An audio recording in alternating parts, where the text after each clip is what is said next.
The coffee mug shattered against the marble floor. General Patricia Hayes stared at the cleaning woman in stunned silence. "What did you just say?" The question hung in the air like smoke from a fired gun. Because 30 seconds ago, Emma Carter was just another invisible janitor pushing a cart through the Pentagon's corridors. Now, she stood frozen, having just corrected a 4-star general's battle plan in front of the Joint Chiefs of Staff. The morning had started like any other for Emma. Dawn broke over the Potomac as she badged into the Pentagon at 5:47 a.m., her worn Nike sneakers squeaking against the polished floors. She was early as always. Being invisible meant being perfect, never late, never noticed, never questioned. Her supervisor Marcus had handed her the usual assignment: clean the high-security briefing rooms on the 3rd floor before the brass arrived. Room 3 times 10 to the power of negative 445 was her domain from 6 to 7 a.m. She'd memorized every scratch on the mahogany table, every scuff mark on the leather chairs. The room held secrets that could topple governments, but to Emma, it was just another space to dust and vacuum. She plugged in her earbuds, turned on her cleaning playlist, and began the methodical process of making the room spotless. At 6:43 a.m., everything changed. The doors burst open. General Hayes strode in, followed by 3 other senior officers, their faces grim with urgency. Emma immediately moved to leave. Protocol demanded she make herself scarce when classified discussions began. But Hayes waved her off without looking. "Continue cleaning," she barked. "We can't wait." Emma became a ghost. She moved silently around the room, emptying trash cans, wiping surfaces, while the most powerful military minds in America spread classified maps across the table she just cleaned. Her training kicked in. Keep your head down, be invisible, don't listen. But then she heard 2 words that made her blood freeze. Kandahar Province. Operation Sandstorm launches in 72 hours, General Hayes announced, pointing to a red circle on the satellite map. Intel confirms the Taliban leadership is gathering in this compound. We hit fast, extract the targets, and we're out before they know what happened. Emma's hand tightened on her cleaning cloth. She tried to focus on her work, but the words kept penetrating her consciousness. Northern approach, limited air support, extraction zone alpha. Her mind began automatically processing the tactical information, connecting dots she wished she couldn't see. The northern route gives us the element of surprise, Colonel Martinez explained, tracing a line on the map. 2 clicks through the valley, breach the compound, secure the assets, and extract via helicopter from the designated LZ. Emma's breathing grew shallow. She'd seen this before, the same valley, the same tactical approach. 3 years ago, she planned a similar operation. She knew that valley intimately, and she knew it was a death trap. The compound sat in a natural bowl, surrounded by high ridges perfect for enemy spotters.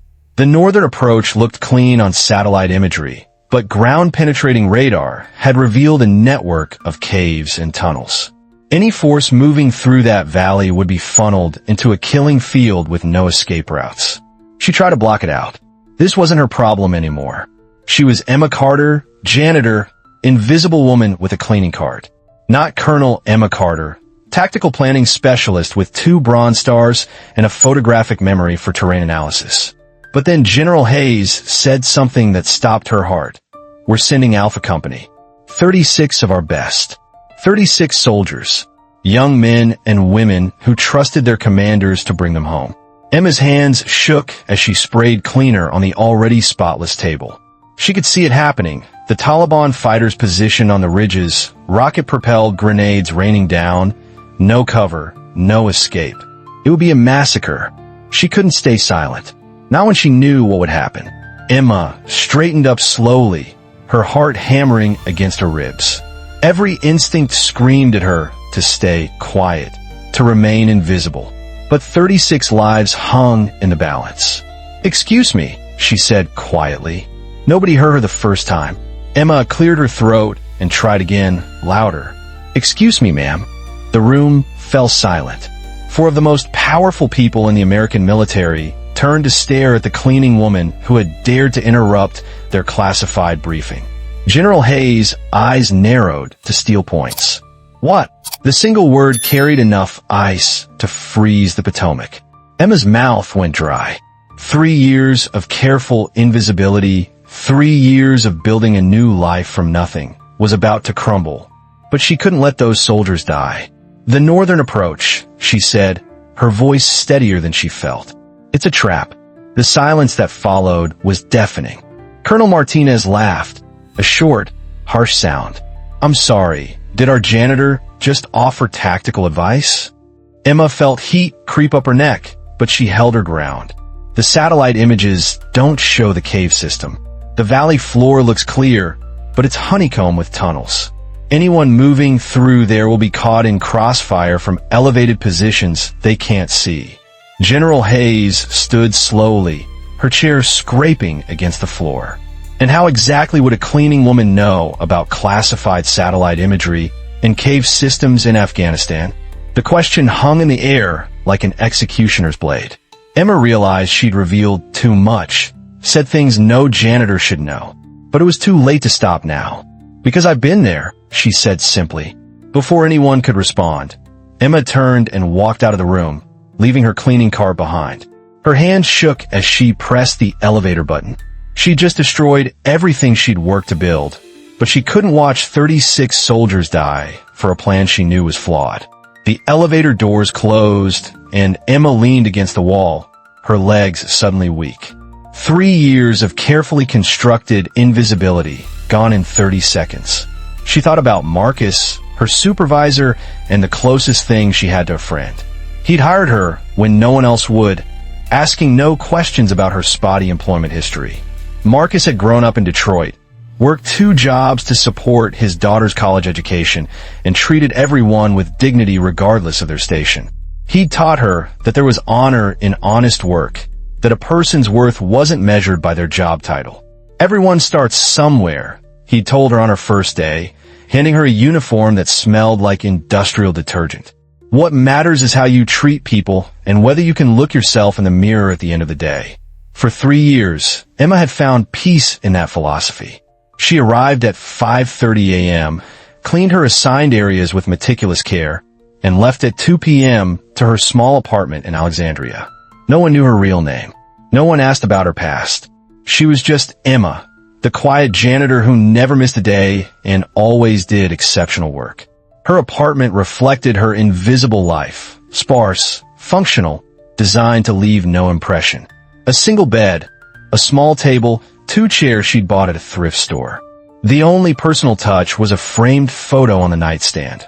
Her younger brother Tommy in his dress blues, taken just before his deployment to Iraq. He died in an IED explosion 6 months later, 3 weeks before she'd graduated from West Point. She'd joined the Army to honor his memory, to serve with the same courage he'd shown. For 8 years, she'd been one of the military's rising stars. Youngest female tactical planning officer to make lieutenant colonel, specialist in Middle Eastern theater operations, recipient of commendations she couldn't talk about even now. Everything had changed 3 years ago in Afghanistan. One mission, one decision, one moment of catastrophic failure that had cost lives and destroyed her career. The official report blamed tactical miscalculation. The truth was more complicated, but the truth didn't matter when someone needed to take responsibility. Emma had volunteered for disgrace rather than watch her subordinates burn for her mistakes. She'd accepted a quiet resignation, forfeited her pension, and walked away from the only life she'd ever known. The woman who had once briefed generals on combat strategy had reinvented herself as someone who cleaned their conference rooms. Most days, she'd convinced herself it was enough. The work was honest, Marcus treated her fairly, and she was helping in her own small way. But moments like this morning reminded her of who she used to be, of the knowledge and skills she carried like radioactive material. Dangerous to expose, impossible to forget. Her phone buzzed. A text from Marcus. Pentagon security wants to see you. Conference room B. Now, Emma stared at the message, her heart sinking. She'd known this moment would come eventually.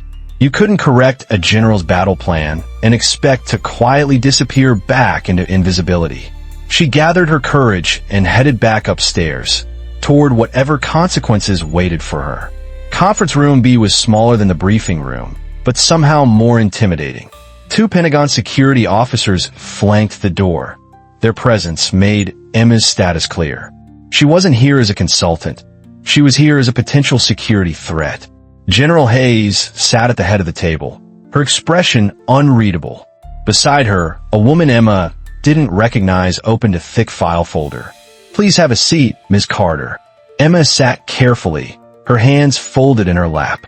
The woman across from her had the look of someone accustomed to extracting truth from unwilling subjects. Sharp eyes, patient demeanor, the kind of stillness that made people want to fill the silence. "I'm Colonel Rebecca Walsh, Pentagon Security Division," the woman said. "We need to discuss what happened in the briefing room this morning." "I overstepped," Emma said quickly. "I apologize. It won't happen again." Colonel Walsh studied her with the intensity of a surgeon examining tissue samples. "Ms. Carter, our records show you were hired 3 years ago as a Level 2 custodial worker. High school education, no military experience, clean background check. Yet this morning, you demonstrated detailed knowledge of classified operations in Afghanistan. Can you explain this discrepancy?" Emma's mouth felt dry as sand. She'd rehearsed this conversation 100 times in her mind, but faced with the reality, every carefully prepared lie crumbled to dust. "I watch a lot of documentaries." The excuse sounded pathetic even to her own ears. Colonel Walsh didn't bother to hide her skepticism. "Documentaries," she repeated flatly, "about classified cave systems in Kandahar province. I read a lot about military history." Emma tried again. "I'm interested in tactics."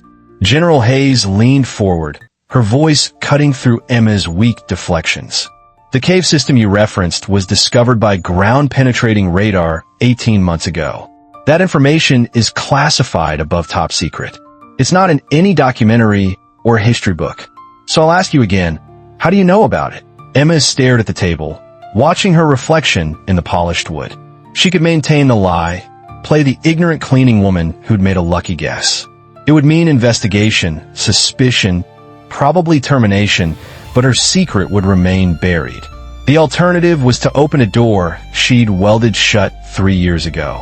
But then she thought about Alpha Company, 36 soldiers preparing for a mission that would get them killed. Young men and women who'd enlisted to serve their country, who trusted their commanders to use their lives wisely. They deserved better than to die for a flawed plan while she protected her own secrets. "Because I helped design similar operations," Emma said quietly. "In my previous career." The room went dead silent.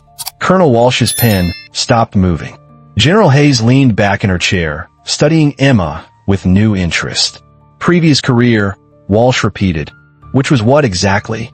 Emma took a deep breath, feeling the weight of 3 years' careful construction beginning to collapse. "I was a military officer. Tactical planning specialist. I served in Afghanistan." "Under what name?" The question Emma had dreaded most. Once she answered, there would be no going back. Her carefully built new life would evaporate like morning mist.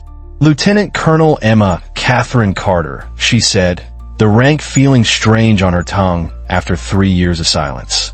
"3rd Infantry Division, 2nd Brigade Combat Team. Tactical Operations Center, Bagram Airfield." Colonel Walsh's fingers flew across her tablet, accessing databases Emma knew contained her real history. The woman's expression shifted from skepticism to shock to something approaching awe. "Lieutenant Colonel Carter," Walsh said slowly, "was reported as having resigned her commission 3 years ago following a classified incident. Her current whereabouts were listed as unknown." "Now you know," Emma said simply.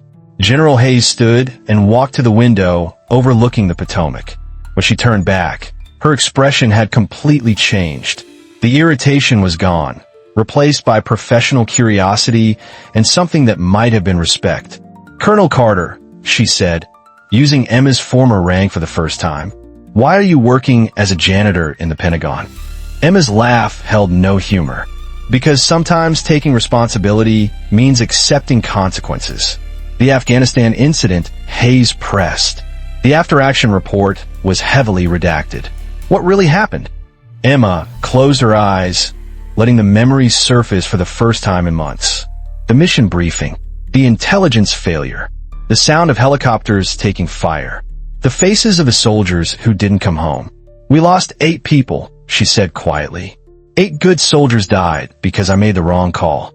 Someone had to be accountable, and you volunteered to take the blame. I was a commanding officer. The buck stops with me. General Hayes exchanged a look with Colonel Walsh. Some silent communication Emma couldn't read. When Hayes spoke again, her voice was gentler. Colonel Carter, I need you to look at something. Hayes pulled out a classified folder, spreading new satellite images across the table. This is current intel on the compound we're planning to hit. Based on your knowledge of the area, what do you see? Emma leaned forward, her trained eye automatically analyzing the terrain. Despite everything, despite the risk to her carefully constructed anonymity, she couldn't help but see what the others had missed. You're not just walking into a trap, she said finally. You're walking into a massacre. Emma's finger traced across the satellite image with the confidence of someone who'd studied this terrain for years. The compound sits in a natural amphitheater. These ridges here, and here, she pointed to elevated positions surrounding the target, provide perfect overwatch for defensive positions. General Hayes leaned in closer, her skepticism evaporating as Emma continued her analysis. The northern approach looks clear from aerial reconnaissance, but ground truthing would reveal a different story. The Taliban have had months to prepare. They'll have fighting positions carved into these rock formations, pre-sighted for the exact route you're planning to use. Colonel Walsh was furiously taking notes, but Emma could see doubt in her eyes.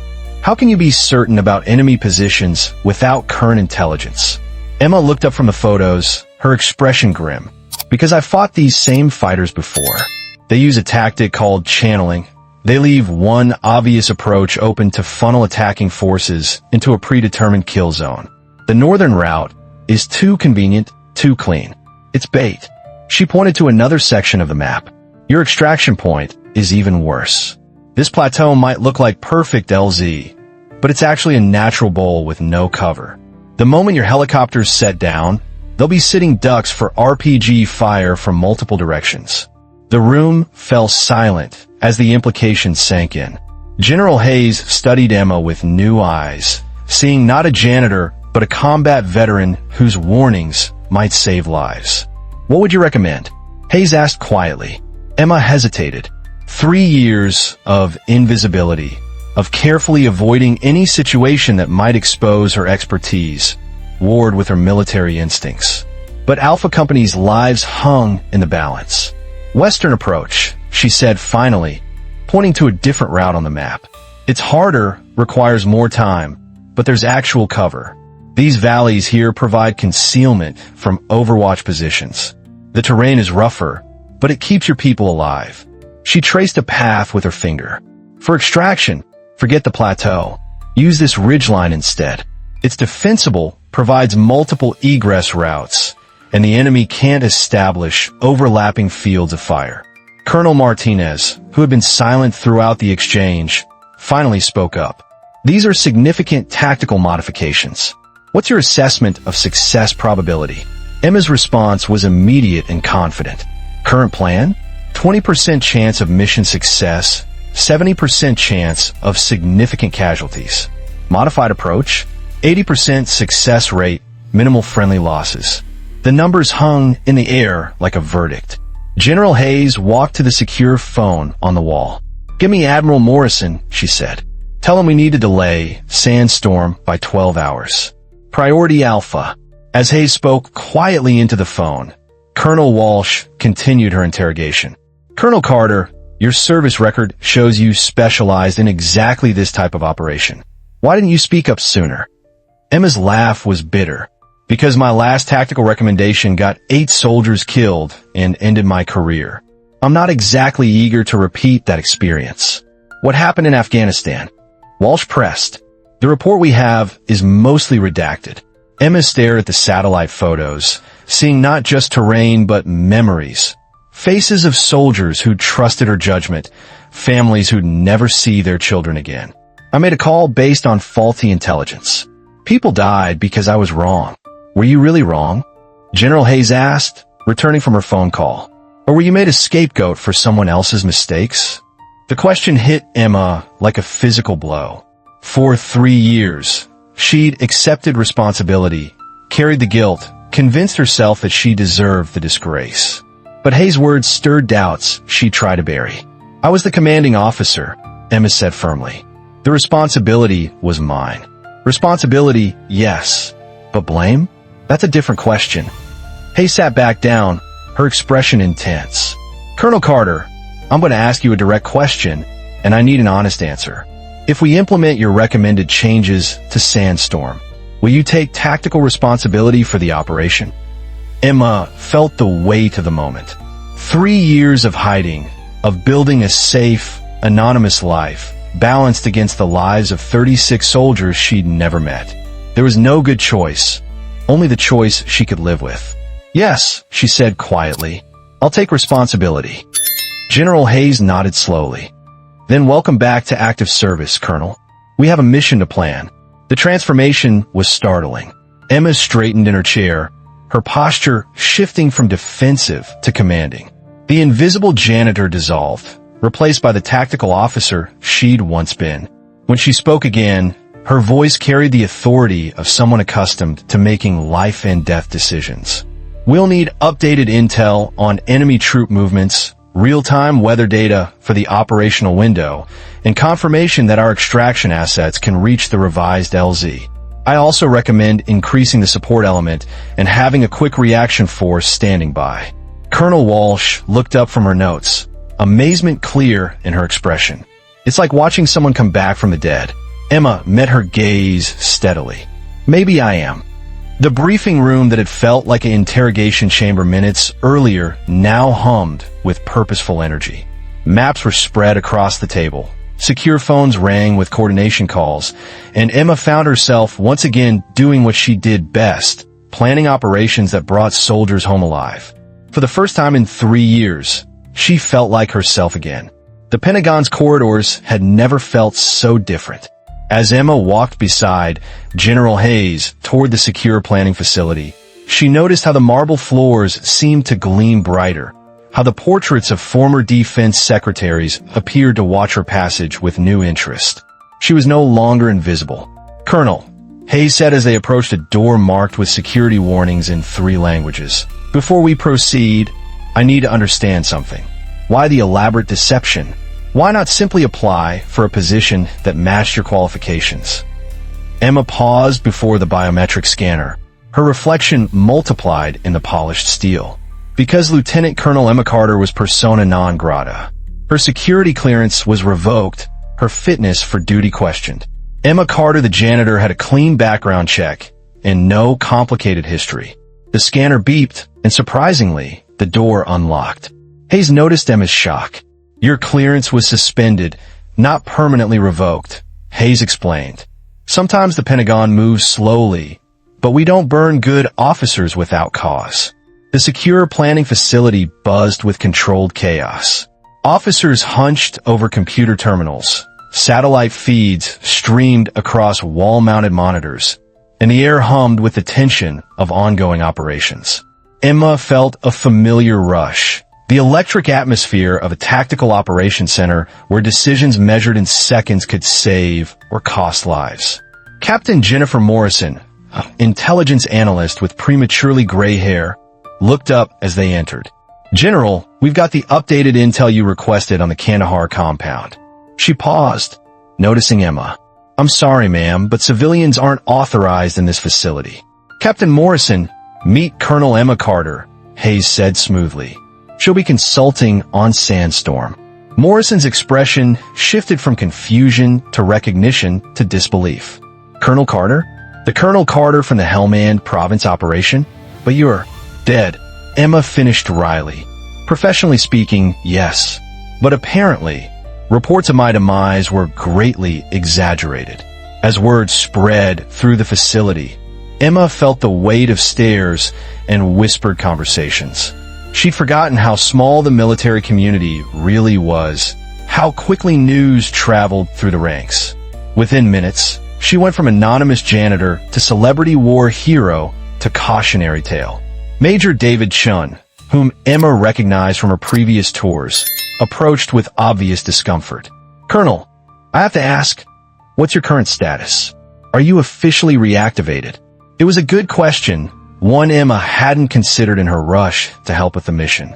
Technically, she was still a civilian employee of a Pentagon cleaning service.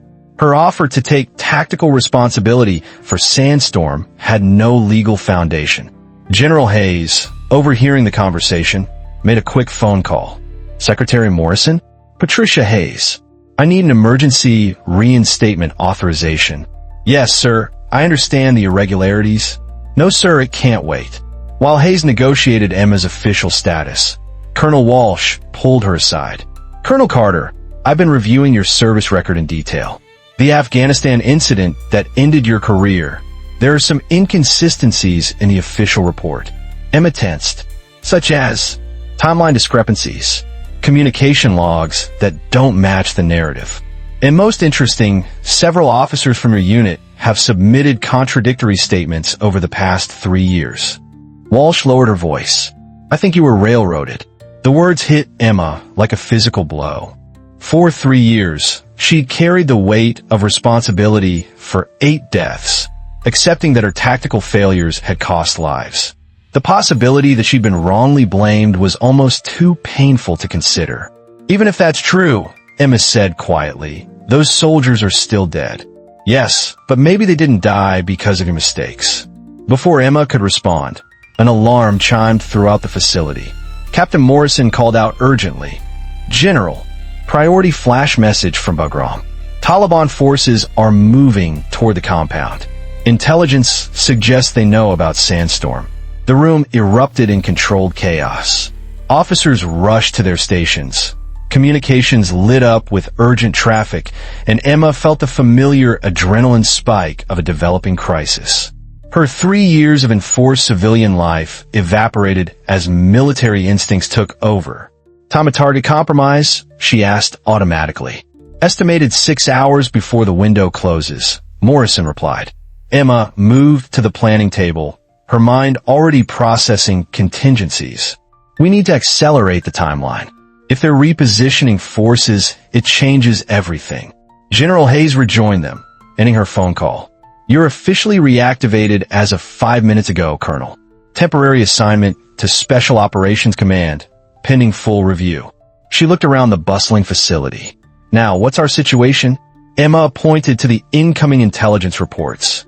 "The enemy is adapting faster than we anticipated. If we stick to the original timeline, we'll be attacking a hardened position with forewarning. We need a launch tonight." "That's impossible," Major Chin protested. "Alpha Company needs at least 12 hours prep time for the modified approach." "Then we use a different unit," Emma said calmly. "One that's already trained for rapid deployment." Hayes raised an eyebrow. "You have someone in mind?" Emma's smile was grim. "I might know a few people." As she reached for the secure phone, Emma realized she was about to contact soldiers from her past, people who knew the real story about Afghanistan, who might help her understand whether she'd been wrong about her own guilt. The invisible janitor was truly dead now, replaced by a colonel with a mission and, possibly, a chance at redemption. The transformation was complete, but the real test was just beginning. The secure phone felt heavy in Emma's hand as she dialed a number she'd memorized but never called. 3 years of silence were about to end with one conversation. "Ramirez." The voice was exactly as she remembered. Clipped, professional, tinged with the authority of someone accustomed to command. Master Sergeant Carlos Ramirez had been her senior NCO in Afghanistan, a 20-year veteran who'd saved her life more times than she could count. "Carlos, it's Emma Carter." The silence on the other end stretched, so long Emma wondered if the connection had failed. When Ramirez finally spoke, his voice was thick with emotion. "Jesus Christ, Colonel. We thought. Where the hell have you been?" "It's complicated," Emma said, aware that half the Tactical Operations Center was listening to her conversation. "Carlos, I need a favor. A big one. Anything. He replied without hesitation. You know that. Emma outlined the situation quickly. The failed mission timeline, the need for an experienced unit capable of immediate deployment, the tactical modifications she'd recommended. As she spoke, she watched General Hayes and Colonel Walsh exchange meaningful glances. I can have Delta ready in 4 hours, Ramirez said. But Emma, there's something you need to know about Afghanistan. About what really happened. Emma's heart stopped. Carlos, not over the phone. Then get down here. Bragg. Tonight. Because what happened to you was bullshit, and it's time you knew the truth. After ending the call, Emma found herself staring at the phone, her hands shaking slightly. General Hayes approached carefully, as if approaching a wounded animal. Colonel, we can handle the coordination from here. You don't have to. Yes, I do, Emma interrupted. If Delta is deploying based on my recommendations, I need to brief them personally. And I need to understand what Carlos meant about the truth. 2 hours later, Emma was on a military transport to Fort Bragg, her first flight in an official capacity in 3 years. As the plane lifted off from Andrews Air Force Base, she stared out the window at the receding lights of Washington, wondering if she was flying toward redemption or disaster. Fort Bragg at night was a constellation of purpose and power. The base that housed some of America's most elite fighting forces hummed with constant activity. Emma felt a familiar tightness in her chest as the transport touched down. This had been her world once, a place where she'd belonged. Master Sergeant Ramirez met her at the airfield, and Emma was shocked by how much he'd aged in 3 years. His hair was now completely gray, and there were lines around his eyes that hadn't been there before. But his handshake was firm, his smile genuine. Colonel, he said formally, then pulled her into an embrace that would have horrified military protocol officers. Damn, it's good to see you. The briefing room at Delta headquarters was sparse and functional. Maps covered every available wall space, and the air smelled of coffee and determination. 12 of the Army's most experienced special operations soldiers sat around a conference table, their attention focused entirely on Emma. Captain Jake Sullivan, Delta's team leader, studied the satellite images Emma had brought. The Western approach is doable, but it'll be tight.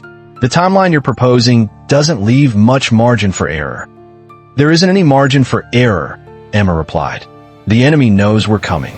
Every hour we delay increases the risk.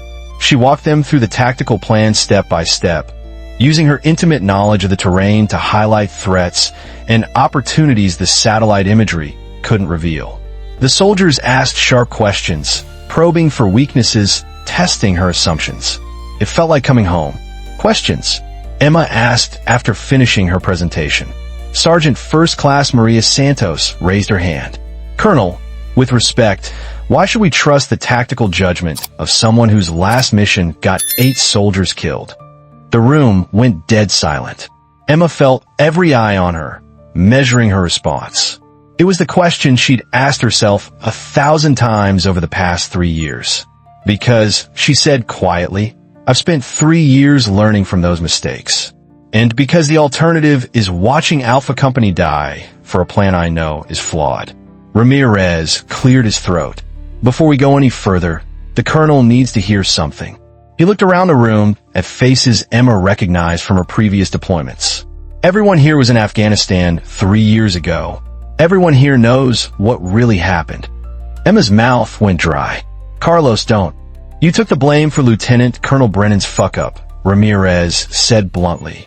The intel failure that got those soldiers killed, that was his call, not yours. You just signed the order he'd already written. The words hit Emma like artillery fire.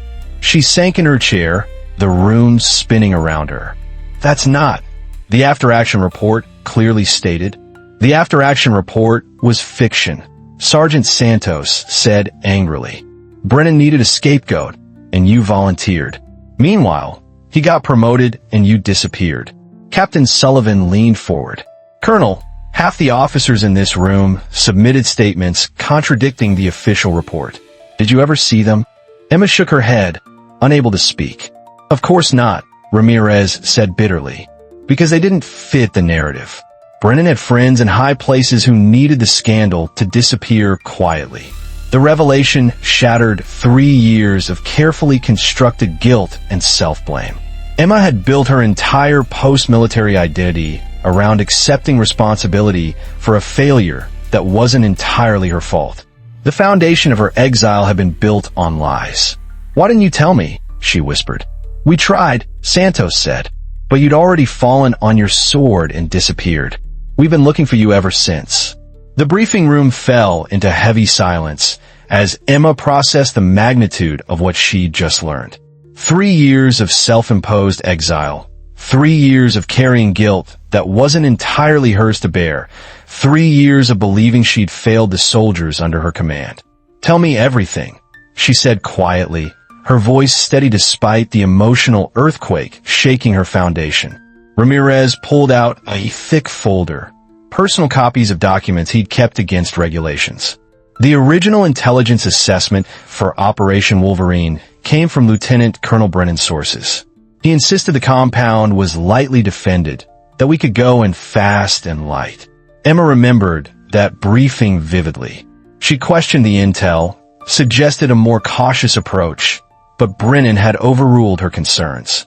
As the senior officer, his assessment had carried more weight. "You wanted to delay for additional reconnaissance," Sergeant Santos added. Brennan said there wasn't time, that we had to move before the targets escaped. The memories came flooding back with painful clarity. Brennan had been aggressive, dismissive of Emma's caution, eager to prove himself with a high-profile capture mission. She deferred to his experience, trusting that his sources were reliable. The compound wasn't lightly defended, Captain Sullivan continued grimly. It was a fortress, pre-positioned fighting positions, overlapping fields of fire, and at least 40 enemy combatants instead of the 8 Brennan's intel had predicted. Emma closed her eyes, seeing again the helicopter insertion, the immediate explosion of enemy fire, the desperate radio calls for extraction. 8 soldiers had died in the first 90 seconds, caught in a killing field they'd walked in a blind. "The after-action investigation," Ramirez said, his voice tight with controlled anger. Brennan testified that you'd modified his tactical plan against his recommendations. Said you'd insisted on the northern approach despite his objections. "That's completely backwards," Emma whispered. The northern approach had been Brennan's idea, part of his aggressive timeline. She wanted to use the eastern route, slower but safer. "We know. We testified to that effect. But somehow our statements got lost during the investigation. The only testimony that made it into the final report was Brennan's." Emma felt sick. She'd accepted the investigation's findings, believed that her tactical failures had cost lives. She'd volunteered for disgrace because she thought she deserved it. "Where's Brennan now?" she asked. "Colonel Brennan," Sullivan said with disgust, "is currently serving as Deputy Director of Operations at Central Command. His career suffered no setbacks from the Afghanistan incident." The room erupted in angry murmurs. Emma sat in stunned silence, trying to reconcile this new version of events with the guilt she'd carried for 3 years. Part of her felt overwhelming relief. She hadn't been the tactical failure she'd believed herself to be. But another part felt rage building like a storm front. "Why now?" she asked suddenly. "Why are you telling me this now?" Ramirez exchanged glances with the other soldiers. "Because Brennan's at it again. Sandstorm? That's his operation. His tactical plan, his intelligence assessment, his timeline." Emma's blood turned to ice water. "Are you saying—" "We're saying that the same officer who got 8 soldiers killed 3 years ago is about to do it again," Santos said bluntly. "And this time it's 36 lives instead of 8. The tactical plan Emma had seen that morning suddenly made terrible sense. The overly aggressive timeline, the reliance on questionable intelligence, the dismissal of obvious tactical concerns, it was Afghanistan all over again. "He's repeating the same mistakes," Emma said, her mind racing through the implications. "Not mistakes," Sullivan corrected grimly. "Pattern. Brennan's built his career on high-risk, high-publicity operations. When they succeed, he takes the credit. When they fail, he finds someone else to blame." Emma stood and walked to the wall map showing the Kandahar region. The target compound sat in terrain that reminded her uncomfortably of the Afghanistan valley, where 8 soldiers had died. The same natural funnel, the same elevated fighting positions, the same tactical nightmare disguised as an easy target. "He knows," she said suddenly. "Brennan knows the northern approach is a trap. He's counting on it." The room fell silent as the implications sank in. Ramirez spoke first, his voice barely controlled. "You're saying he's deliberately planning a failed operation?" "I'm saying he's planning an operation where failure can be blamed on someone else," Emma replied, her tactical mind working through the scenario. Alpha Company gets massacred. Investigation follows. Someone lower on the chain of command takes responsibility. Brennan expresses regret about trusting subordinates with critical decisions. "Jesus Christ," Sullivan breathed. "He's using those soldiers as political cover." Emma turned back to face the team, her expression grim. "Not if I can help it." Delta deploys with a modified tactical plan. Western approach, revised extraction point, full force protection measures. "And Brennan?" Santos asked. Emma's smile was cold as winter steel. "Let me worry about Colonel Brennan." As the team began detailed mission planning, Emma felt a transformation taking place inside her. The guilt and self-doubt that had defined her existence for 3 years was burning away, replaced by something harder and more focused. She'd been a victim of Brennan's ambition once, accepting blame that wasn't entirely hers to bear. She wouldn't make that mistake again. The invisible janitor was gone forever, replaced by a colonel with a mission and a score to settle. But first, she had to save 36 soldiers from walking into the same trap that had killed 8 of their brothers 3 years ago. Time was running out, and Emma Carter was done hiding. General Hayes' phone rang at 0347 hours, pulling her from the restless sleep that had become her norm since taking command of joint operations. The caller ID showed Colonel Walsh's number, which meant the call was either urgent or catastrophic. "Hayes, General, you need to see this. I'm sending a car." 30 minutes later, Hayes sat in the Pentagon's most secure conference room, staring at documents that made her question everything she thought she knew about military justice. Colonel Walsh had spent the night pulling files, making calls to sources at Central Command, and reconstructing the true story of what had happened in Afghanistan 3 years ago. The official after-action report from Operation Wolverine, Walsh said, sliding a thick folder across the table. And the original investigation files that somehow never made it into the final version. Hayes opened the folder, her coffee growing cold as she read. Witness statements that contradicted the official narrative. Intelligence assessments that showed Brennan's sources were unreliable. Timeline analysis that proved Emma's version of events, not Brennan's. How did this stay buried for 3 years? Hayes asked. "Politics," Walsh replied bluntly. Brennan had friends who needed the Afghanistan operation to disappear quietly. A female lieutenant colonel taking responsibility for tactical failures was a convenient narrative that served everyone's interests. Hayes continued reading, her anger building with each page. Emma Carter hadn't just been wronged. She'd been systematically destroyed by a system that preferred comfortable lies to inconvenient truths. Where's Brennan now? Central Command, overseeing current operations in theater. Walsh paused meaningfully, including Sandstorm. The implications hit Hayes like a sledgehammer. The same officer who had gotten 8 soldiers killed through tactical incompetence was now planning an operation that could cost 36 more lives. And Emma Carter, the woman who tried to prevent the first disaster, was the only person who could stop the second. Hayes reached for her secure phone. "Give me Admiral Morrison at CENTCOM. Priority Alpha." While waiting for the connection, Hayes studied the mission files Walsh had compiled. The pattern was clear once he knew what to look for: aggressive timelines, questionable intelligence, tactical plans that prioritize speed over soldier safety. Brennan had built his career on high-risk operations that looked good in briefings but ignored basic force protection principles. "Admiral Morrison," Hayes said when the call connected. "We have a problem with Sandstorm." The conversation that followed was diplomatic but firm. Hayes outlined the discrepancies in the original Afghanistan investigation, the questions about Brennan's tactical judgment, and the urgent need to review current operations. Morrison was resistant at first. Changing operational commanders 12 hours before mission launch was unprecedented. Patricia, you're asking me to relieve a field-grade officer based on a 3-year-old investigation that was already closed. I'm asking you to prevent a massacre, Hayes replied bluntly. The tactical plan for Sandstorm has the same flaws that got 8 soldiers killed in Afghanistan. The only difference is this time we have someone who can fix it. Colonel Carter, the woman who resigned in disgrace. The woman who was railroaded by a system that needed a scapegoat, Hayes corrected.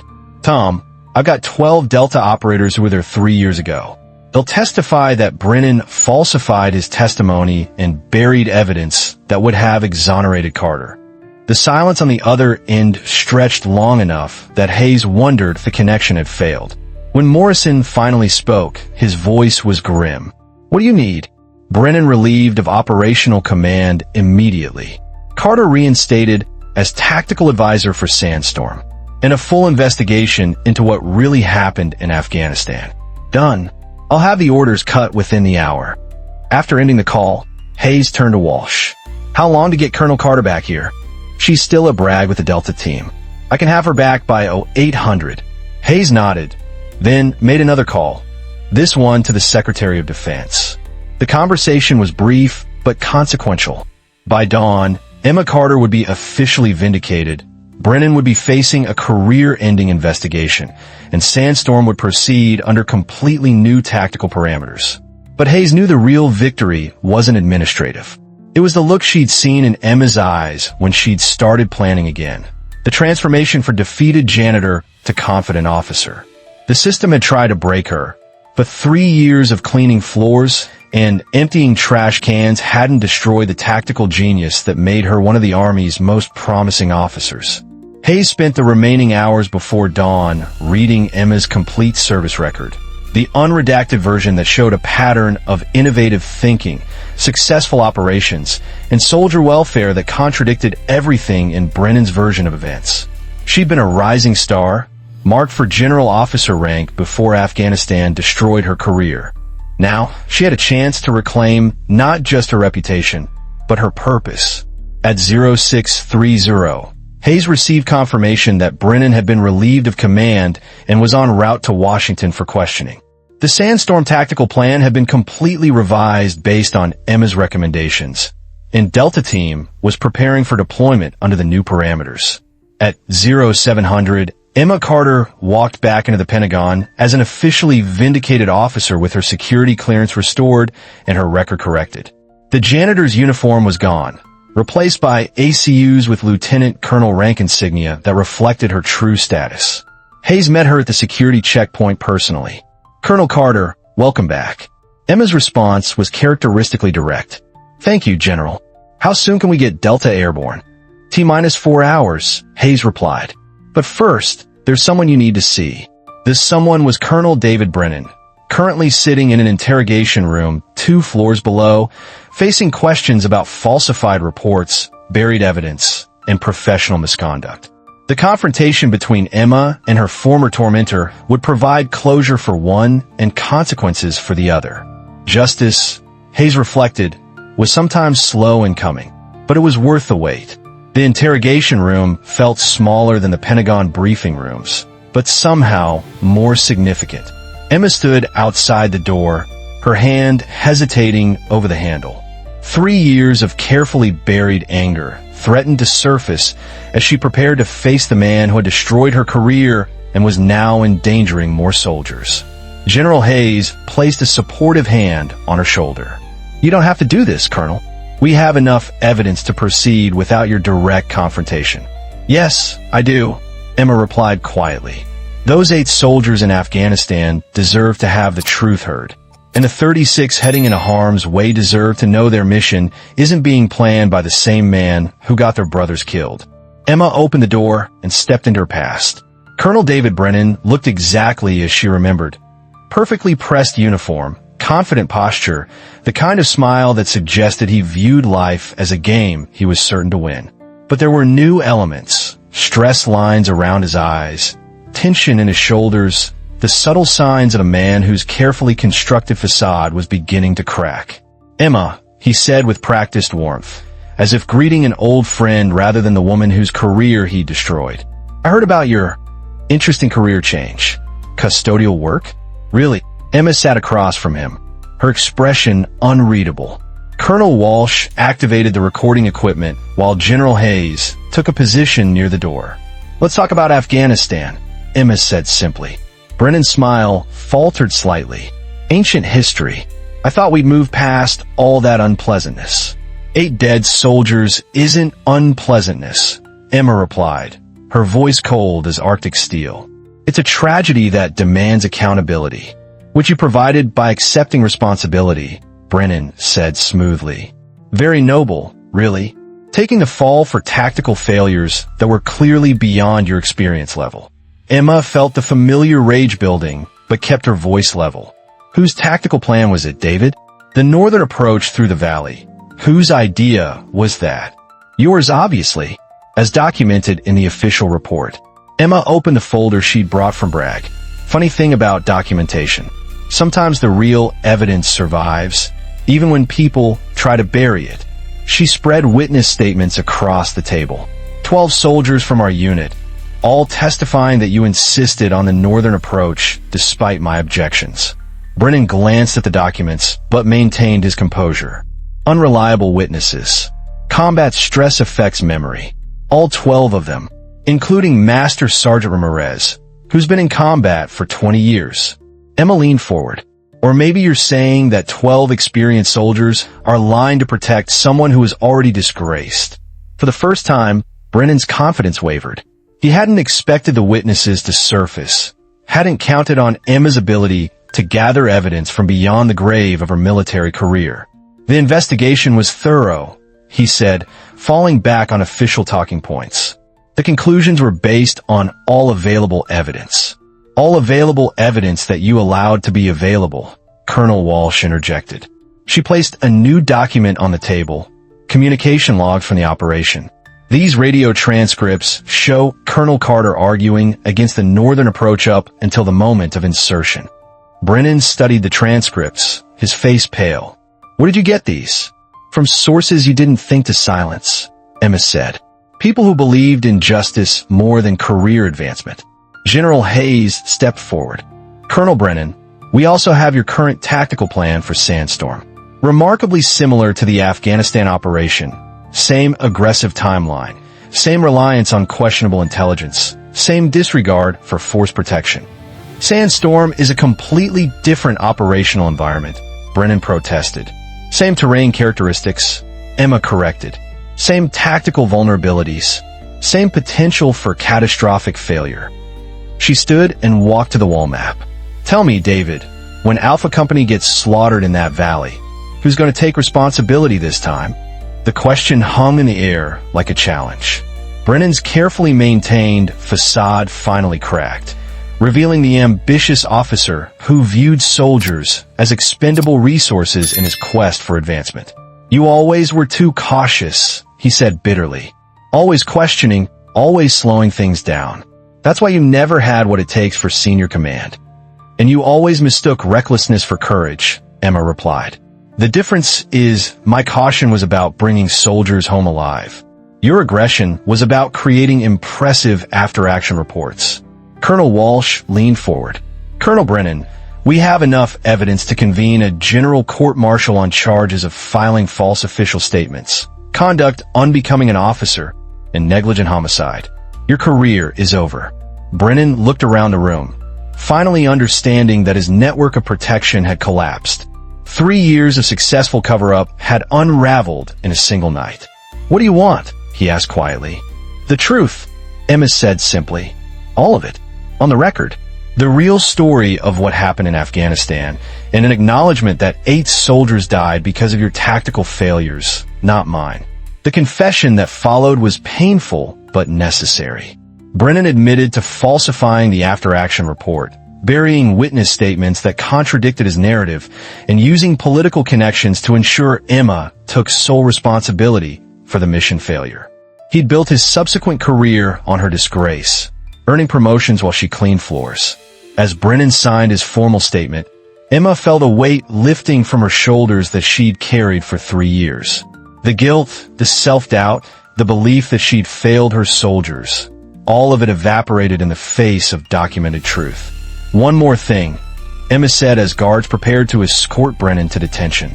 Sandstorm launches in 2 hours under completely revised tactical parameters. The soldiers you would have sent to die are going to come home alive. Brennan's response was a bitter laugh. You think this vindicates you? You're still the woman who was broken by one bad operation. Emma's smile was cold but satisfied. No, David. I'm the woman who spent 3 years learning humility and came back stronger. You're the man who spent 3 years believing his own lies and forgot that the truth always surfaces eventually. The military courtroom of Fort Myer was stark and unforgiving, its polished wood and formal atmosphere designed to remind everyone present that justice, when it finally arrived, carried the full weight of military law. Emma sat at the prosecutor's table, no longer the broken officer who had accepted undeserved disgrace, but a key witness in the case that would finally set the record straight. 3 months had passed since Sandstorm's successful completion. Delta Team had executed the mission flawlessly using Emma's tactical modifications.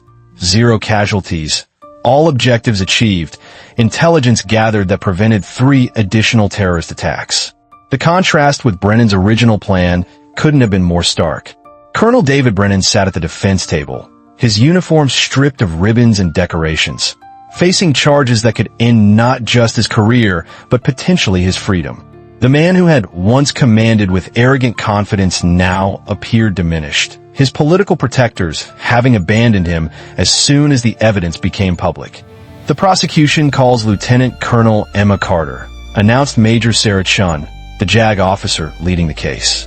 Emma walked to the witness stand with steady steps, her uniform bearing the decorations that had been restored along with her honor. The Silver Star from her first Afghanistan deployment, the Bronze Star with V device from the mission that had saved an entire village, the Combat Action Badge that marked her as a soldier who had faced enemy fire and prevailed. Colonel Carter, Major Chin began, please describe for the court your role in Operation Wolverine. Emma's testimony was clinical and precise, walking the court through the planning phases, the intelligence briefings, and the critical tactical decisions that had shaped the doomed mission. She described Brennan's insistence on the northern approach, her documented objections, and the predictable disaster that had followed.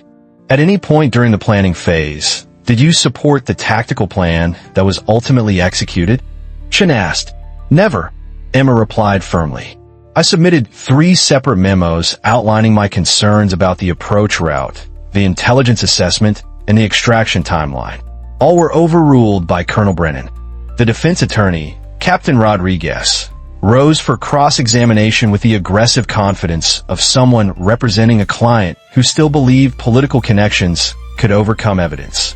Colonel Carter, isn't it true that you voluntarily accepted responsibility for the mission failure? Yes. And you resigned your commission rather than face further investigation? Yes. Rodriguez smiled, believing he'd found weakness. So by your own admission, you acknowledged tactical responsibility for 8 soldiers' deaths. Emma's response was calm but devastating.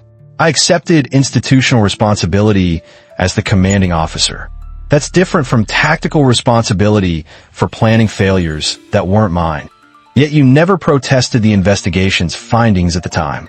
Because I believed that accepting responsibility, even for failures that weren't entirely mine, was the honorable thing to do. I was wrong. Rodriguez pressed harder. Isn't it convenient that you've now recovered all this exonerating evidence 3 years later? The evidence was always there, Emma replied. It was suppressed during the original investigation by officers who preferred a politically convenient narrative to the truth. The prosecution's case unfolded methodically over 3 days. Master Sergeant Ramirez testified about Brennan's aggressive overruling of Emma's tactical concerns. Sergeant Santos described how her witness statement had been altered before inclusion in the official report. Captain Sullivan presented communication logs that proved Emma had argued against the mission parameters until the moment of insertion. But the most damaging testimony came from an unexpected source. Colonel Walsh's investigation had uncovered similar patterns in Brennan's other operations. 2 previous missions with unnecessarily high casualty rates, both followed by investigations that had blamed subordinate officers while Brennan's role was minimized. This defendant, Major Chin argued in closing, has built his career on the graves of soldiers whose deaths resulted from his tactical incompetence. He has consistently used his rank and political connections to shift responsibility to junior officers, destroying careers to protect his own advancement. The defense's case was weak and growing weaker. Rodriguez tried to argue that Brennan's tactical decisions had been reasonable given the intelligence available, but the prosecution had thoroughly documented the flaws in his assessments. They attempted to portray Emma as a disgruntled former officer seeking revenge, but her 3 years of silent service as a Pentagon janitor undermined any claims of vindictive motivation. On the final day of testimony, the court heard from the families of the 8 soldiers killed in Afghanistan. Their testimony wasn't about legal technicalities or tactical doctrine. It was about sons and daughters, husbands and wives, who had died believing their commanders would use their lives wisely. Mrs. Jennifer Walsh, mother of Private First Class Michael Walsh, looked directly at Brennan as she spoke. "My son trusted you to bring him home. He believed that his officers would never send him into danger without good reason. Your lies didn't just destroy Colonel Carter's career, they dishonor my son's sacrifice by making it meaningless." The military judge, Colonel Patricia Freeman, deliberated for less than 2 hours. When the court reconvened, her voice carried the weight of absolute authority. On the charge of filing false official statements, this court finds the defendant guilty. On the charge of conduct unbecoming an officer and a gentleman, this court finds the defendant guilty. On the charge of dereliction of duty resulting in death, this court finds the defendant guilty. Brennan received a dismissal from service, forfeiture of all pay and allowances, and 2 years confinement. More importantly for Emma, the court's findings completely exonerated her role in the Afghanistan operation and recommended her for reinstatement to active duty with full honors. As the courtroom emptied, Emma felt a profound sense of closure. Justice had taken 3 years to arrive, but had been worth the wait. The invisible janitor was finally truly dead, replaced by an officer whose honor had been not just restored, but proven through the hardest possible test. The Pentagon's Hall of Heroes felt different this time. Emma stood at attention in dress blue uniform, her ribbons and decorations restored and expanded as Secretary of Defense Robert Harrison prepared to address the small gathering of senior military officials. The hall, normally reserved for Medal of Honor ceremonies, seemed fitting for what was happening today. The restoration of honor to an officer who had carried undeserved shame for 3 years. General Hayes, now promoted to 4 stars and serving as chairman of the Joint Chiefs, stepped forward to read the official proclamation. By order of the Secretary of Defense, and with the concurrence of the President of the United States, all adverse actions taken against Lieutenant Colonel Emma Catherine Carter are hereby rescinded. Her service record is restored to reflect her true contributions to the defense of our nation. Emma felt a profound sense of vindication, but also something deeper, a recognition that her journey through disgrace and redemption had fundamentally changed her perspective on leadership, responsibility, and the true meaning of service. Secretary Harrison approached with a presentation case containing decorations that had been stripped from her record 3 years earlier. "Colonel Carter, the Army owes you an apology. More than that, we owe you recognition for the courage you showed in accepting responsibility for failures that weren't entirely your own, and for the wisdom you've gained through that experience." As each medal was pinned to her uniform, Emma thought about the soldiers whose lives had been saved by her tactical modifications to Sandstorm. The successful mission had validated everything she'd learned about leadership through failure. That true strength came not from never making mistakes, but from learning from them and using that knowledge to serve others better. "There's one more matter," Harrison continued, producing a folder marked with the highest security classifications. "The President has authorized me to offer you a new assignment commensurate with your experience and demonstrated abilities. Emma opened the folder to find orders assigning her as Director of Tactical Innovation for the Joint Special Operations Command, a newly created position that would combine her tactical expertise with her hard-won understanding of leadership under pressure. This position doesn't exist yet, General Hayes explained. It's being created specifically for you. Your job will be to review tactical doctrine, identify potential failure points, and develop training programs that prevent the kind of systemic breakdowns that led to Afghanistan. Emma studied the orders, understanding the magnitude of what was being offered. It wasn't just a job. It was a chance to ensure that other officers and soldiers wouldn't face the same failures of leadership and accountability that had defined her own experience. With respect, Mr. Secretary, Emma said carefully, I need to understand something. Is this assignment offered because of my technical qualifications, or because the Department of Defense feels guilty about what happened to me? Harrison's smile was grim but approving. Colonel, guilt doesn't create new positions at JSOC level. This assignment is offered because you've demonstrated something we desperately need: the ability to maintain professional competence while carrying personal responsibility for failure. You've learned lessons about leadership that can't be taught in any staff college. Emma thought about Marcus, still working as a custodial supervisor in the Pentagon's lower levels. He taught her about dignity in honest work, about finding purpose regardless of circumstances. That lesson would inform everything she did in this new role. I accept, she said, with one condition. I want to maintain contact with the custodial staff. They've taught me things about service that I never learned as an officer. Granted, Harrison replied immediately. In fact, that perspective might be exactly what we need.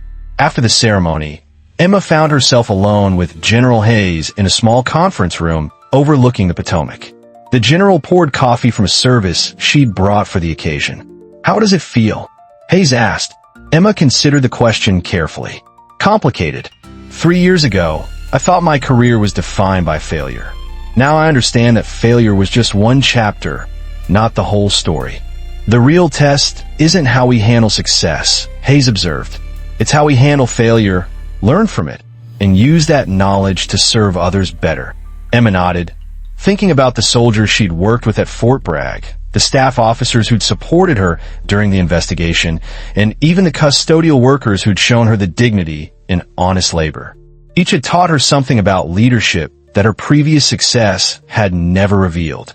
General, there's something I want to do before taking the new assignment. What's that? I want to visit the families of the 8 soldiers killed in Afghanistan. Not as part of any official function, but as the officer who was responsible for bringing their loved ones home safely and failed. Hayes studied Emma's face, seeing the steel beneath the humility. That's not going to be easy. Some of them may still blame you, regardless of what the court-martial revealed. I know, but they deserve to hear directly from me that their sacrifice wasn't forgotten and that everything I do going forward will be informed by my responsibility to them. Hayes nodded slowly. That's exactly why you're the right person for this new assignment. You understand that leadership isn't about authority, it's about accountability. As Emma prepared to leave the Pentagon that evening, she stopped by the custodial office to say goodbye to Marcus. He was finishing his shift, cleaning equipment stored neatly for the next day. So, I hear you're moving up in the world, he said with a smile that held genuine pride. In some ways, Emma replied, but I'm taking everything you taught me about honest work and dignity with me. Marcus clasped her shoulder. You remember what I told you about looking yourself in the mirror at the end of the day? I remember. Good. Because that's what real leadership is, being able to face yourself knowing you did everything possible to serve others well. Emma Carter, no longer invisible, walked out of the Pentagon ready to serve again. 6 months later, Emma stood in the JSOC facility at Fort Bragg, surrounded by maps, tactical analyses, and the controlled chaos of an organization dedicated to getting difficult things done right. Her office reflected her journey. Military precision combined with hard-won humility. On her desk sat 2 items that defined her perspective: the silver star she'd earned for valor, and a simple coffee mug Marcus had given her with the words honest work printed in faded letters. The Tactical Innovation Center she'd built was unlike anything in the military's organizational structure. Officers worked alongside enlisted personnel, senior NCOs collaborated with junior lieutenants, and everyone was encouraged to challenge conventional wisdom based on operational experience rather than rank. "Colonel, we've got the after-action review from the Syrian operation," Captain Morrison announced, entering with a thick folder of documents and digital analysis. "0 casualties, all objectives achieved, but the team leader wants to discuss some concerns about the extraction timeline." Emma had learned to value these discussions more than the successful metrics. Perfect operations often taught less than imperfect ones, and the gaps between planning and execution were where real learning happened. "Set up a video conference with the team," she said. "I want to hear their concerns directly."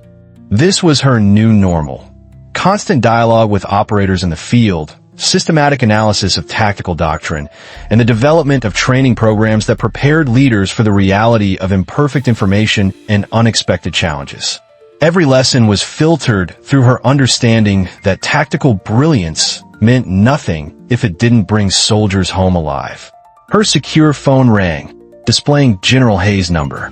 "Emma, I've got something you need to see," Hayes said without preamble.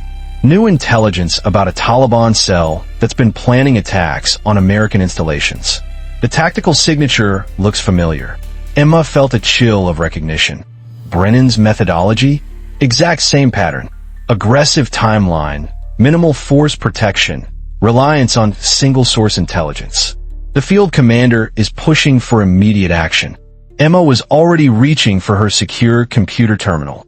"Send me everything." "Who's the tactical advisor?" "That's the problem. There isn't one." The unit requested JSOC support, but their timeline doesn't allow for traditional consultation. This was exactly the kind of systemic breakdown Emma had been created to prevent. Operational urgency overriding tactical prudence, commanders making critical decisions without adequate analysis, soldiers paying the price for institutional failures. "I'll be there in 4 hours, Emma said, already calculating flight time to the forward operating base. "Emma, this isn't your direct responsibility anymore. You're supposed to be developing doctrine, not running operations." "The doctrine doesn't matter if we don't apply it when it counts," Emma replied. "Besides, someone needs to ensure we don't repeat Afghanistan on a larger scale." 3 hours later, Emma was aboard a military transport heading toward a classified location in the Middle East. The irony wasn't lost on her. She was returning to the region where her career had been destroyed, now as an officer tasked with preventing similar failures. The forward operating base was exactly as she remembered from her previous deployments. Functional structures surrounded by defensive barriers, the constant hum of generators and communication equipment, the peculiar mixture of boredom and tension that defined life in a combat zone. Major Patricia Santos, formerly Sergeant Santos from her Afghanistan unit, met her at the landing zone. "Colonel, damn good to see you again. The tactical situation is about what you'd expect. Lots of pressure for immediate action, minimal reliable intelligence, and a commander who thinks speed compensates for planning." Emma smiled grimly. Some things never change. "What's the ground truth?" Santos led her through the intelligence briefing, pointing out gaps in information, questionable source reliability, and tactical assumptions that couldn't be verified. It was Afghanistan all over again, operational pressure creating false urgency that could get soldiers killed. "The commander wants to hit the target tonight," Santos explained. "Says waiting gives the enemy time to escape." "And what does your experience tell you?" "That we're about to walk into the same trap that killed 8 soldiers 3 years ago."